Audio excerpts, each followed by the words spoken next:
Hi everybody, welcome back. We're talking still chapter 31 of Shelmerdine. We're on page 214 and 215 here. Now we're turning to the middle passive of the perfect and the pluperfects, as well as the dative of personal agent. This is going to replace our genitive of personal agent with hupo plus the genitive that we've been working with for a while. So let's first just look at this combo term, middle passive. Now we haven't seen that for many tenses. Remember that the future has separate middle and passive. The aorist has separate middle and passive. But the present tense, and for the imperfect, the middle and the passive are identical in their forms. So that's where we can actually get middle passive. So I want you to kind of think on analogy. Present is to imperfect, as perfect is to pluperfect. Because that's really what we're talking about here. Both of these things have basically the same tense. The present has the same tense, and I mean tense here in that kind of narrow sense of time, because it's referring to, if you remember my handy little chart, this time t equals 0, the y-axis, the time of utterance as I was calling it. Either the action's happening there in a present, or it's relevant to there in the perfect. And then the imperfect was something happening back there, and the pluperfect was relevance to something back there. That's what was making these things similar. So it's really helpful to think of the present and the imperfect as being analogous to the perfect and the pluperfect. The difference between these is really one of aspect, of completed action for these two. All right, enough lecturing on that. We've got a middle passive form. What's good about having the same forms for the middle and the passive? Good news, put that as the check plus, is the fact that there is less to learn. You learn one form, it goes really well. What's the sad part about having the same middle and passive form? Well, you don't know which is which. How can you tell which is which? Well, the way that you can kind of resolve this conflict, this question, is context. Does it take an agent? If so, we're going to be looking passive. Does it have a sort of active meaning that can be reflecting on the subject? Something like patho, right? Where I persuade myself becomes pathomai. In other words, I obey. Is that something that this verb kind of, in its just meaning, can do? That's going to be a way to sort through whether it's middle or passive. But it makes our job in this lesson easy because we're only going to be putting up one set of forms for two different voices. So let's go down, and I've left up everything from last week's or last lesson. You could have watched this 5 minutes ago. Forms of the perfect. So here again, the weak forms are what we're talking about.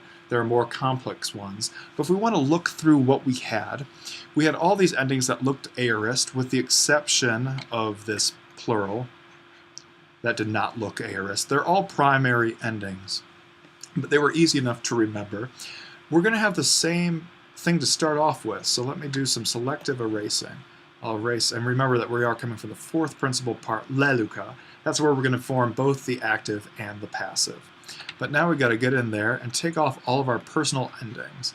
Because remember, the beginnings of these stems, the reduplication is showing us we're perfect. The kappa is showing us that we're perfect, a weak perfect.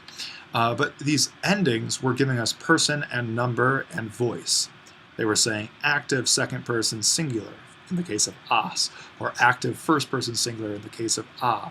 So if we get rid of all that, now we're actually going to be working with the exact same stems that we're going to need for the passive.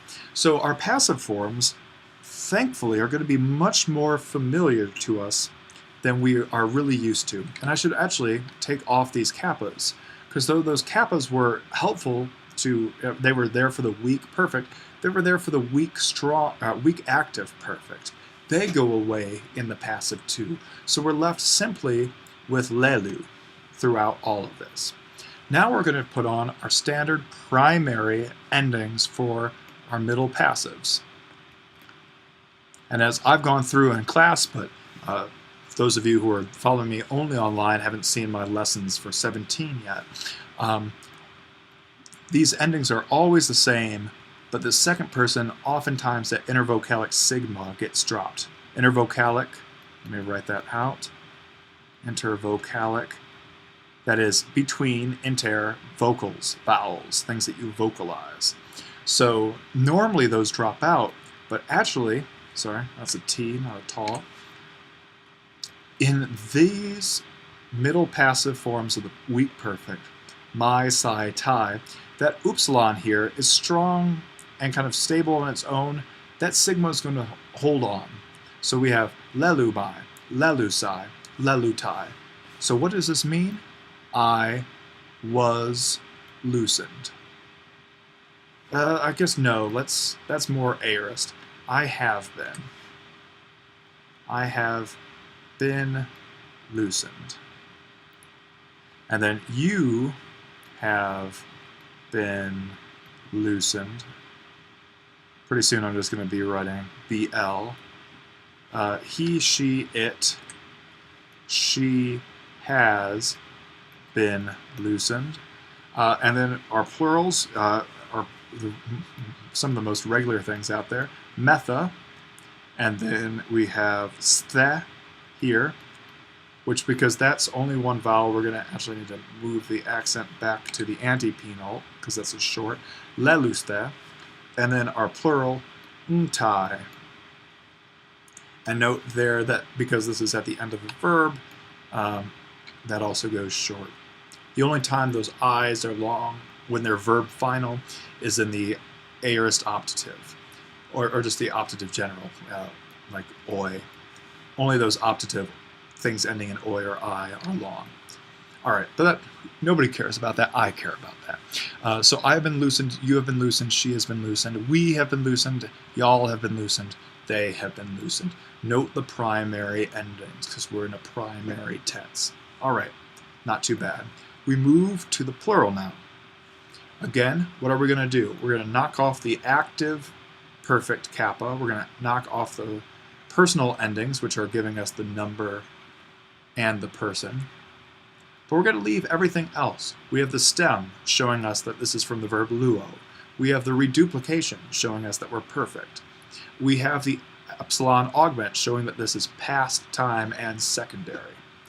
And now, so instead of had blanked, which is how we had been translating this, we're going to have a new, get it out, paint color, I guess. I have, sorry, not have, had, that's how we mark the pluperfect, had been loosened. Freed would probably be a better translation of elelu main, as we'll see, but had been blanked. That's the thing to remember. So our endings are going to be very familiar at this point. Main, saw, ta. All right, that's all great, but that's going to totally mess up our accents. Not in the first person, but here. So elelu saw, elelu ta. Plural, what do you think they're going to be? The standards, metha, that's good. Sthe, again. So once again, because that's short, accent falls back to the antepenult, eleluste, and then our last one is going to be unta. Note that that is our secondary ending. We've got untai in the primary up there, but unta in our secondary. And again, because that's a short omicron, accent recedes all the way back there, elelunta.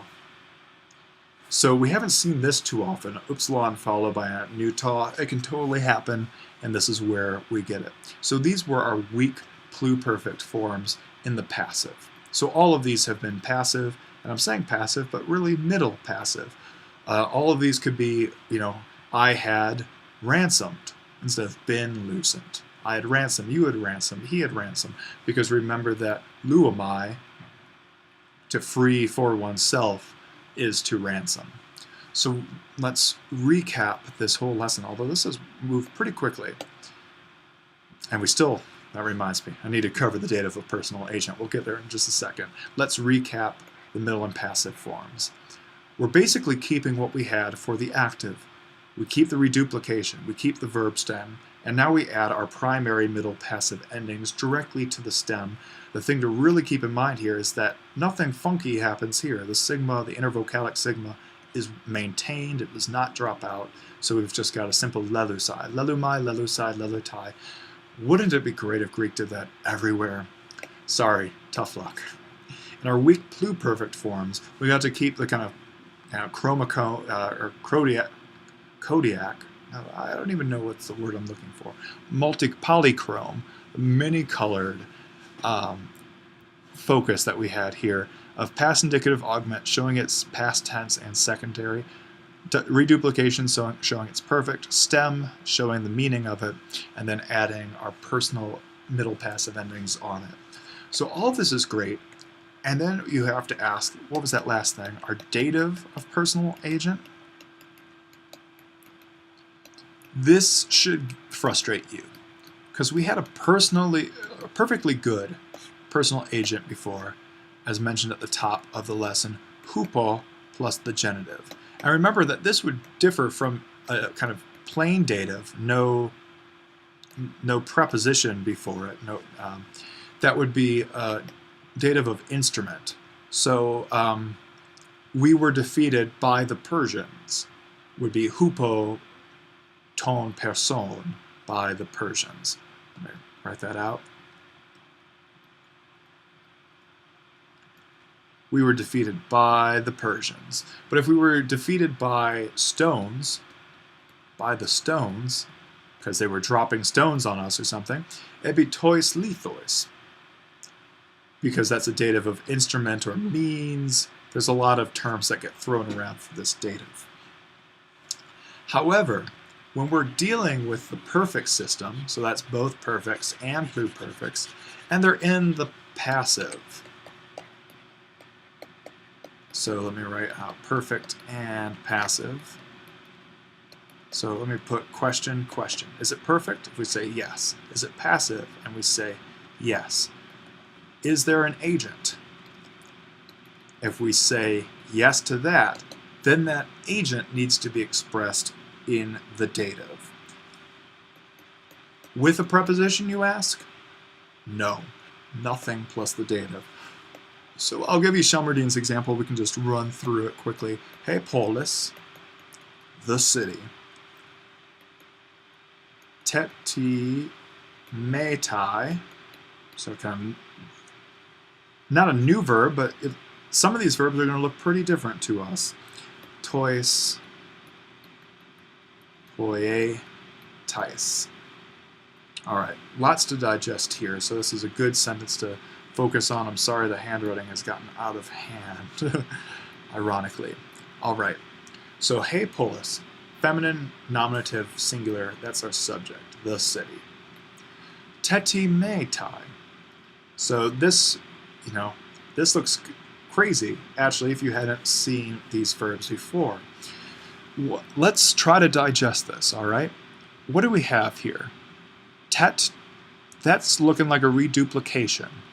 So what we've got is a T repeated with a vowel and epsilon following it. So our simple form of the verb is going to be something like Tim. And then we've got a tie ending, which we know is personal, third person singular. That's going to work well with polis. And then we've got this eta. So if we know the noun time, then we know that means honor. But you also know that eta can sometimes be the form of a long alpha. So timao, that's the verb that we're taking this from, honor. So let's go back. So we know it's from the verb honor because we get that with time. We know it's third person singular. Is this pluperfect? Well, what would it need if it were pluperfect? It would need a secondary ending, so we'd be looking for ta there, and we'd be looking for an epsilon at the very beginning. So it's not that. So what is it? Well, this is a perfect. And something that we should be pointing out here, there's no kappa. This is not a standard weak perfect that we had just seen. This is a different kind of form. So that's okay. So we don't have a kappa, we have an eta instead. We can still handle this pretty well. So it's perfect, and it's passive. Okay. And how do I know it's not middle? Because it's got a dative of personal agent. So really what we're doing here is when you're in the perfect system, you don't distinguish between personal agent and instrument. You do the exact same thing. If we were going to do the city was honored by rocks, we would do tois lithois, no problem. But no, we're doing it by poets. In many ways, this is easier. This is what you wanted Greek to be like earlier on in the book. So we have the city has been, because it's singular and this is perfect and passive. Perfect has, passive been, honored by the poets. Why tois poetais? Remember what the deal is with poetes. Feminine looking first declension, but in fact it's ha. It's a masculine first declension now, like nautes, like a couple other words that we've seen in Persian.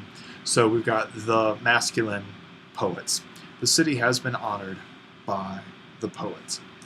Good. I hope that was helpful for you all. Yeah, I guess that will do it for now. See you in the exercises.